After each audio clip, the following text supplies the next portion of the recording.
guys, today I'm gonna just show you some techniques, some manual techniques that's really helpful for the cervical and the thoracic region. Some of these techniques, if we actually do it right, if we do it on the right place, on the right segment, it's gonna get you like an instant results with the pain and the loss of movement that the patient comes in sometimes with their neck problems. A lot of patients comes in with having troubles turning around, some of them driving and they coming out of the exit and they can't really look this way or that way because of the limitation or the restrictions or on their neck movements. And sometimes they have to use their whole trunk to be able to see who's coming. And these restrictions in the neck could happen also for so many other reasons, like car accidents, some kind of disuse or postural stress. All these problems can end up doing a lot of restrictions for the neck movements and the thoracic movements. So the one of these techniques, and it's basically like a Mulligan technique where we use some mobilization, some gliding to the facet joints of the spine. And we use these techniques for people who's mainly having pain in their necks and they have some kind of restrictions in their movements. I would use this first techniques, which we call it NAGS. I would use it always for the cervical problems. We have some other techniques which we recommend more for thoracic and some others which we recommend for cervical, thoracic, and lumbar region.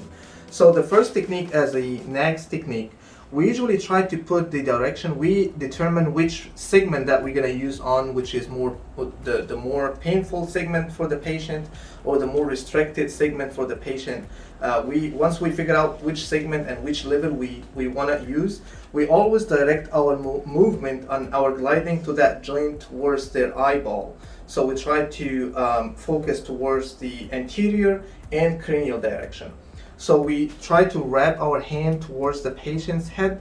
Always make sure that the head doesn't end up turning or bending to one of the sides. We always try to make the skull of the patient straight, as well as we always trying to support the patient's trunk with our body so the patient doesn't move back and forth while we're doing that direction. So the stability of the patient themselves and our position towards the patient and our direction and where our body should be has a huge factor on the successful outcomes of that technique itself.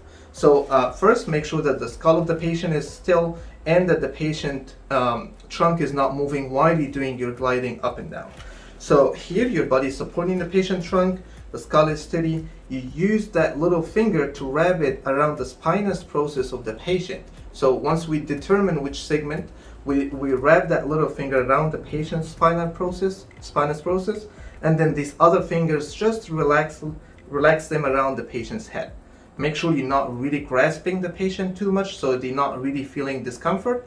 You just wrap this little finger around one spinous process and then you just rest your fingers around the patient's head. So here, that's the starting position. We use your thumb to put it over that little finger. So you end up doing this. That's where the position should be.